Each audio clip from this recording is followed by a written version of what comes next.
Today's show is sponsored by Profit Accumulator, the UK's #1 match betting service. So what is match betting? It's a method that's used by individuals to profit from free bets and incentives offered by bookmakers. And when you sign up to Profit Accumulator, they will walk you through how to do match betting with their easy to follow video guide. So what are you waiting for? Click the link in the description and you can start your Profit Accumulator journey today.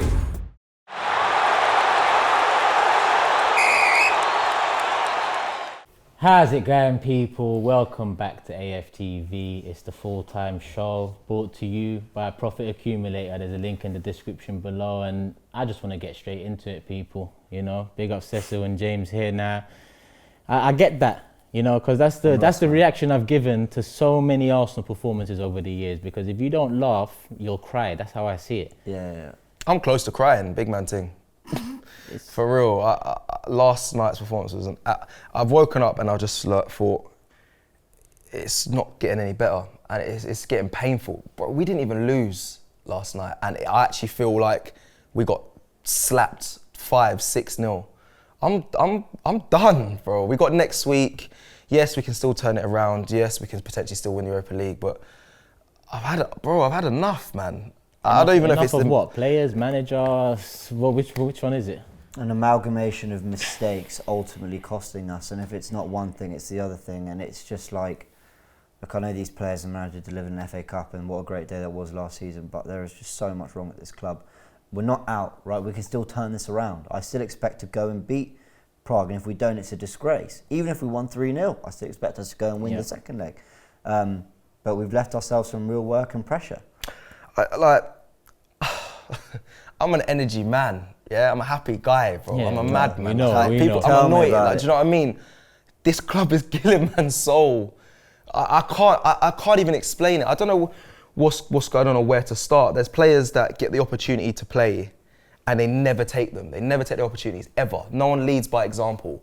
Like, in all my years when I was playing and people I speak to, players at clubs, they're dying for opportunities to play in the first team, or dying to get these opportunities to play at clubs in this sort of level. Every player that gets the opportunity to play this season has been, in my opinion, poor. Maybe the likes of some of the youngsters, you can say Saka.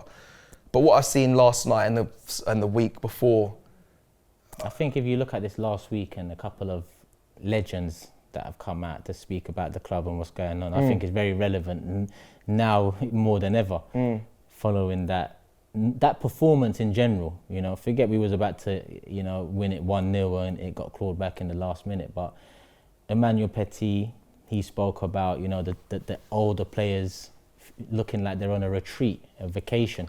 Yeah. Lehman spoke about us fans under Wenger not accepting this, but it seems like it's become accepted. I don't want to. I know James got the breakdown and stat stuff. I don't even want to see numbers right now. This is how. Sorry, I'm so sorry, James. This is what it's got to. It's like you said there, like people saying it's a vacation. Like players are taking it as a vacation. This is Arsenal Football Club. This is my club, bro. Like you're coming here and you're treating it like a vacation. You don't care, bro. Like I've never been the guy to be this so much invested that it's affecting me. This is a joke. Like this is a joke. And now it's like this is what we have to break this down and watch this. This is our work, guys, and it's killing me, honestly. I never thought I'd get to this point at all. It actually makes it a lot harder. Yeah. You know, people think that we enjoy defeats and we enjoy negativity, but it makes everything a lot harder. Draining, We'd love to analyse whoopings every week. 100%. You know, in favour of us, obviously, but we just can't. You made a good point there about like Lehman talking about lowering our standards and stuff.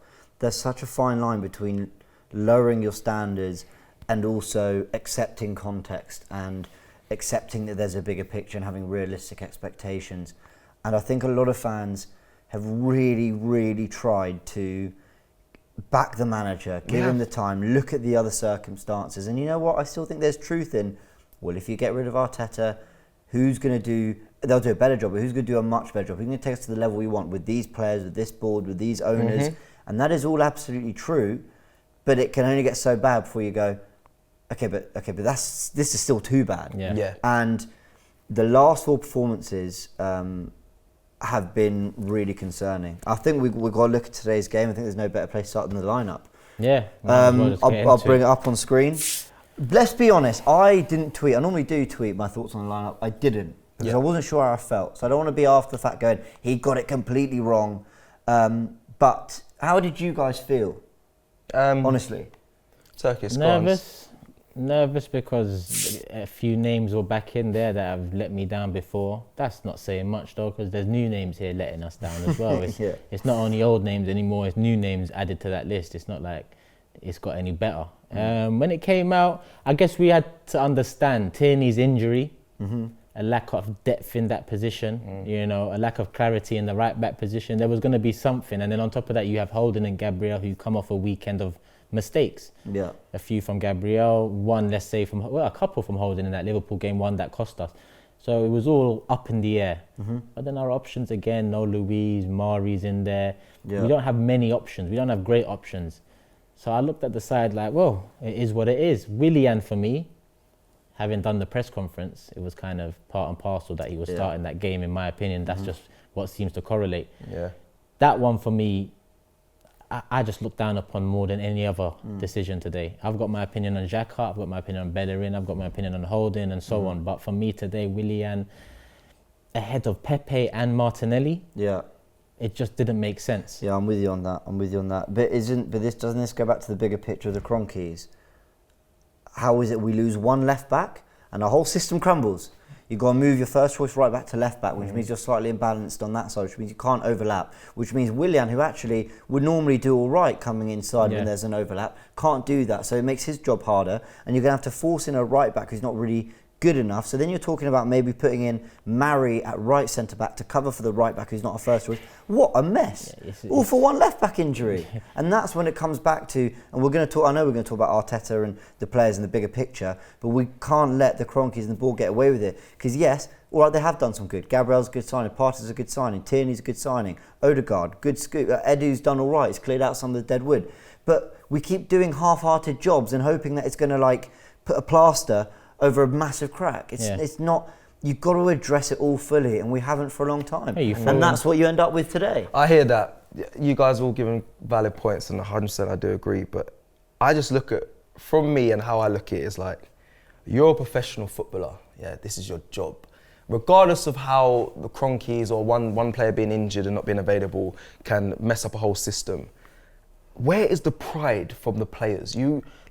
It's like they don't care. This Slavia Prague they're not a good side. We all said it. We all sat and watched it yesterday. We sat there and was like, they're not a good side. We had 4 good chances and we didn't even play well. 2 glorious chances and we didn't even play well. Yeah. That tells you everything. Where's the pride? Like,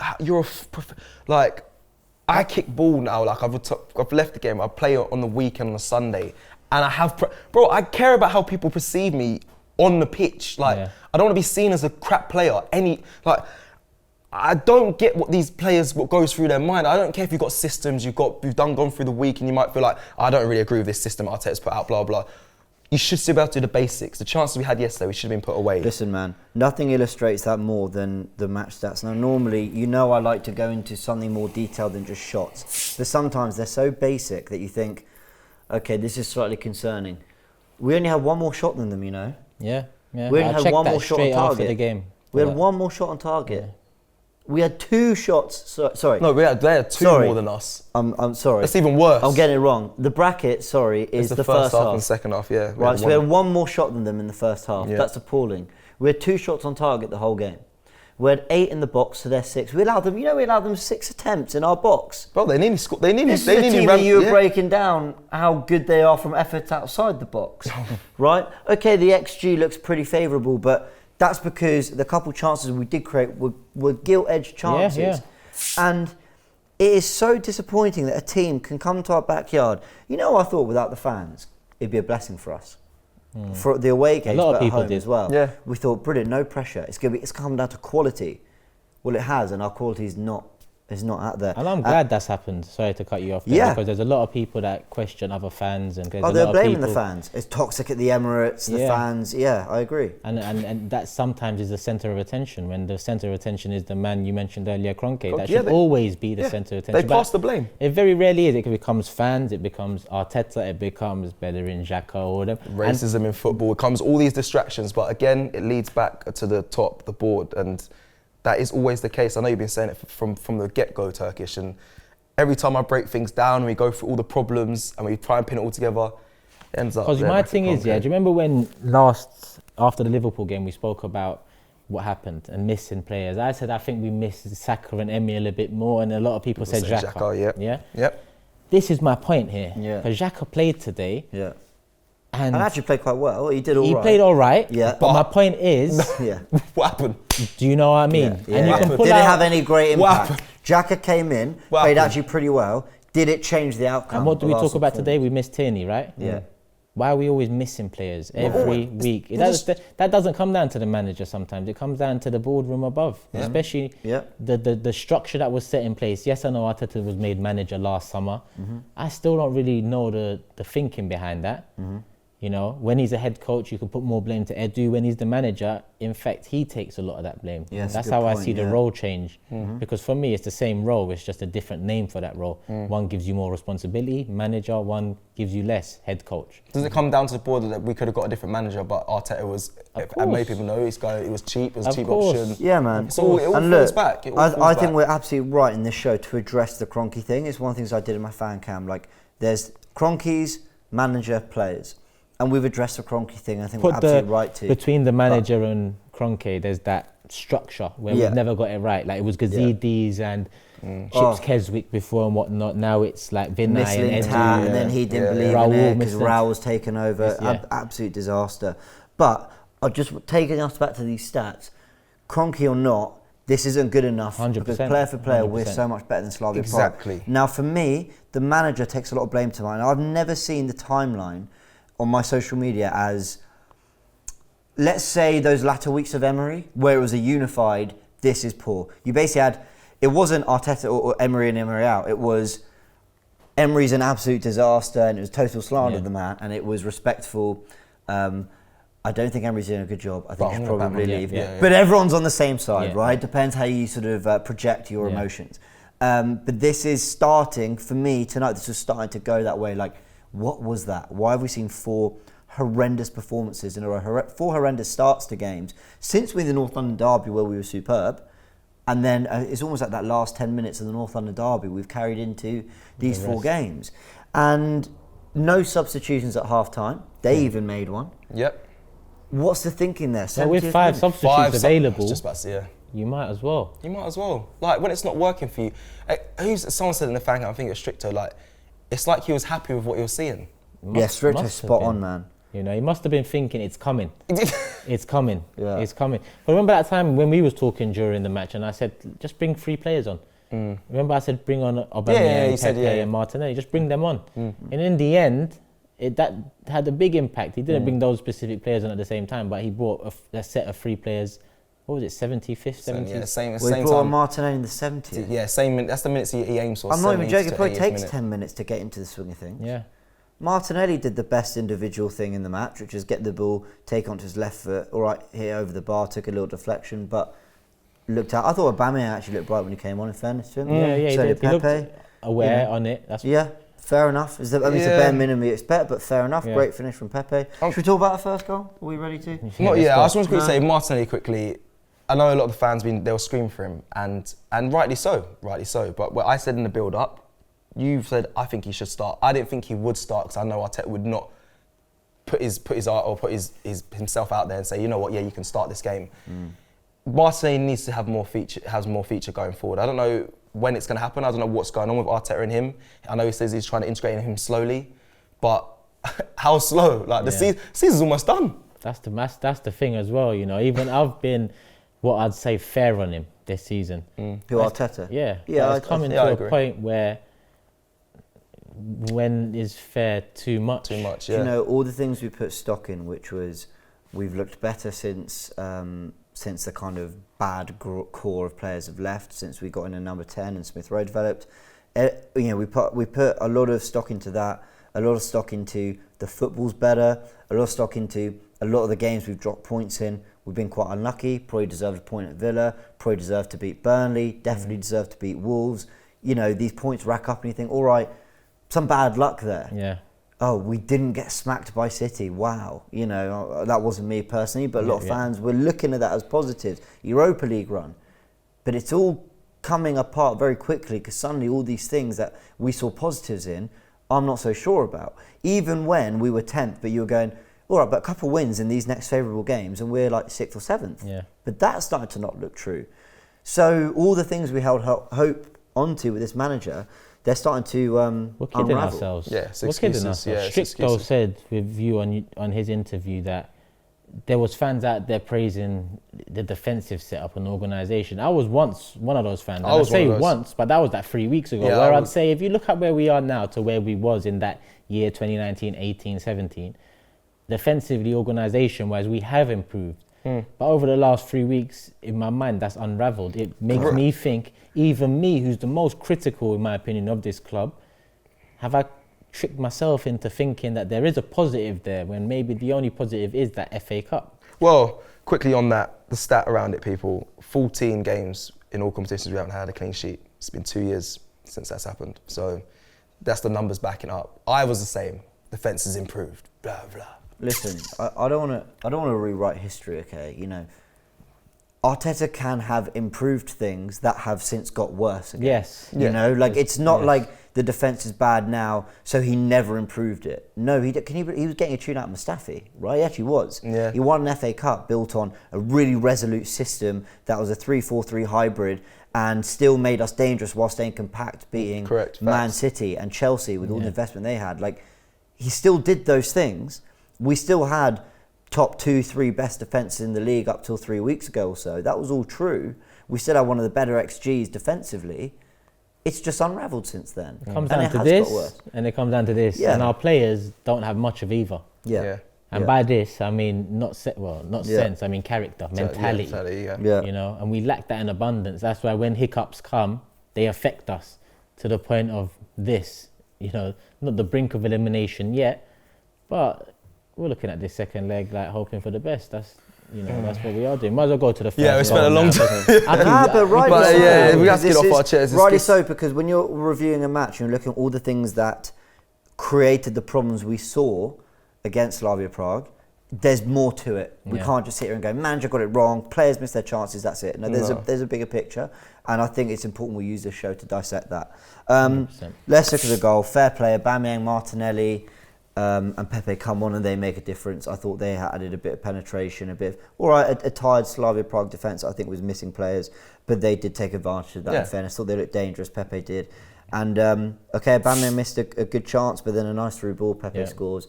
What a finish. Yeah, it's a very nice finish, and fair play to him. We were critical in the build-up I've been critical of him. We spent all this money on these players, now they don't choose their transfer fees, but when are we going to start seeing anything like the player we feel like we signed on to? In fairness, tonight he gave us something of that. And again, I think, what we were just talking about, kidding ourselves, I think we come back to that again, because even with Pepe, I feel like a year and a half, nearly 2 years in, this is still not the level I would have expected him to be at. So have I brought my standards down to allow some praise for him? Yes. Not just you. Yeah. A lot of people do it, because at the end of the day, the club have put us into a position where we have to find pockets of hope or lights at the end of a tunnel. And I seen a comment on I think the live today saying the light at the end of the tunnel was a train. And that makes so much sense, You think it's the saving grace. Instead, it just hits you. Yep, it just hits one time. We're nearly there. Oh no. Bang. No. Yeah, man. All that work. You know what? This comes in the 86th minute, and my word, it should be job done. It should be job done. Can I ask you guys something? Cecil, let me start with you. Go on.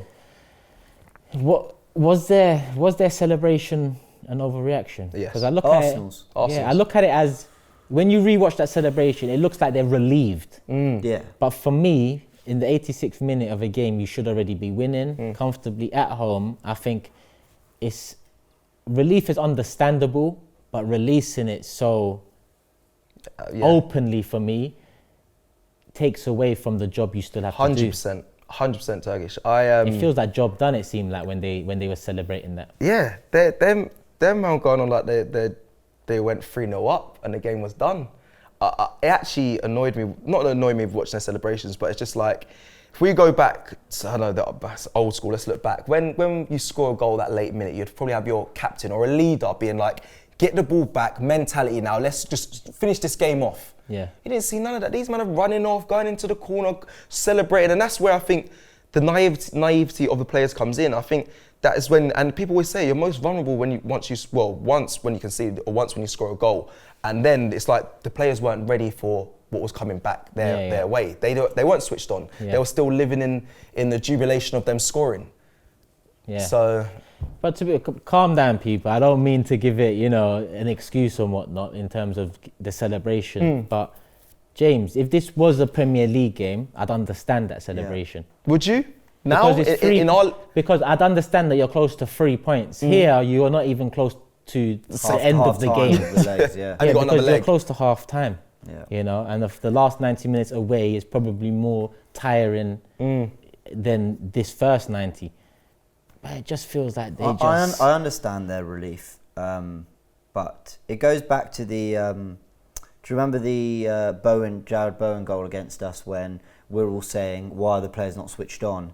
But then, do you remember the one where they're kind of all walking back and then Jared Bowen's put through? And I'm thinking, yes, it's unacceptable. Yes, it's terrible. But if I'm being like, and maybe I'm giving them way too much credit here, but human beings, like, it's just psychology. More often than not, the team puts the ball down, is going to whip it into the box. So your mind is, let's get back into position. And so you're not expecting it. And I think for them, it's that kind of like, what I'm basically is like your subconscious just takes over. They're just so happy to get over the line, to get a goal, that they're going to celebrate like that. And I'm not saying it's good enough, they should be more switched on. But I'm not really, I'm just going to look at other problems really. Yeah, no, you're right when you're saying, I'm just quickly. I get what you're saying, but I didn't really, I was relieved myself. I just look at that sort of thing because I know there's a lack of character in the squad and I know the mentality is not right. Things over the last 10 years have told me it's not been going right to the point where we're at now. So I look at them moments because life now is, be open, don't take, because when I grew up in football, 90s, it was about, you take the burden of pressure on your back. If you're the captain, if you're the player, you just go through the mud to get out the other side. Nowadays it's, they're talking about me a bit too harshly, It's a bit soft, it's a bit like, and I want to see the different characters that we have in the squad, and I see far too many of that character soft than the character I believe we need. That Man City and Liverpool are filled with, for example. I agree with that. I just think lastly on that, I think the people that celebrated, not over-celebrated, but I think they were so relieved as well because it's Pepe and Aubameyang, the people that were involved in the goal came off the bench, and I think that's a lot of criticism this week. It probably played a part. I think that's. Let's wrap up with the second goal because I don't want to talk much about it. But do we have any blame for Leno here? Yeah. This is the only bit of analysis I'm going to do all game. I'm going to just zoom in here. You guys will see this on your screen. You guys can see here with the TV. My issue with Leno is, and actually I'm going to zoom in all the way here, it's that bent knee. He's so low. Now, for me, this isn't necessarily a goalkeeping error, but how many times are we saying, maybe not an error, but he could have done better? This is probably 5-6 goals now in the last 2 months, and we've gone, it's not a howler, but Leno normally saves that. Kidding ourselves. Right. And when I see him so low, with his arms in front of his face, and he's parried it, so he's got there. He's parried it into the roof of the net. He's got there with his knees low. I think that's a goalkeeper. Now, I gave him the benefit of the doubt on the Jota goal, but this is an error for me. Yeah. Cecil? I don't want to say too much, man. I hear you. Look, he's not covering. He's not covering half the goal. Look him. That has gone bang in the middle, and he has lowered his body, his head height, his posture doesn't make to sense. Halfway across the goal. Yeah. I don't know why. I don't know if he was getting back. I don't think he was. By the way, it's criminal to concede the corner from that position. Correct. It's criminal that we didn't have someone in the middle to just clear the lines because it bounced off Pepe's leg because he was the wrong side, right side of his man, but wrong side of the ball. It's criminal we let it get to this point. It's all a disaster But it should be saved as well. Yeah. For me. Yeah. Any other thoughts on it? Now, your thoughts, Turkish? Anything? Do you think keeper? Do you think we should even got to this point? I agree with what James is saying. I think there's a few moments that Leno's had in the past couple of months that even I've looked at in a way where I'm hopeful rather than my usual self of being a bit more blunt with my criticism. And I think James is right. You know, it's how many could have done better could lead to a Do you know what? It's the he'll usually save that. Oh, normally he just had it, but normally he saves that.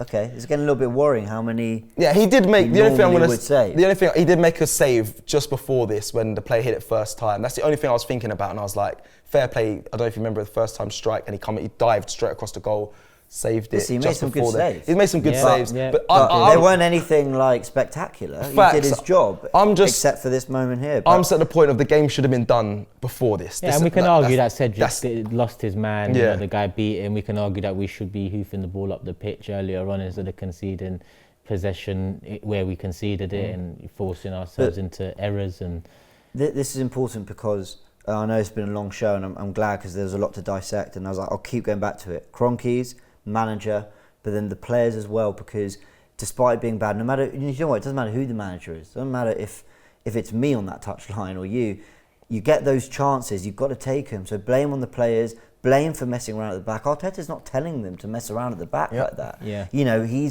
will be saying, get it out, be organised, be resolute. It's them who've lost their heads, and then it's the mistakes that lead to the goal, and Leno as well. So everyone's to blame for what we saw, and everyone's got to pull together and get this right now. Listen, I think it's about time we start talking about how to get Kroenke out of here, but we'll do that off camera first before we let the people know what we decide upon, you know. But I think enough is enough, and whether we're in this for Arteta or against Arteta, the best thing we can do is put pressure on the people above. I hope you guys have enjoyed. I sure haven't enjoyed talking about Arsenal as usual, but here we are, as usual, talking about Arsenal in this vein. It is what it is, people. Obviously, if you've enjoyed the vid, just hit the like button and let us know your thoughts in the comments below.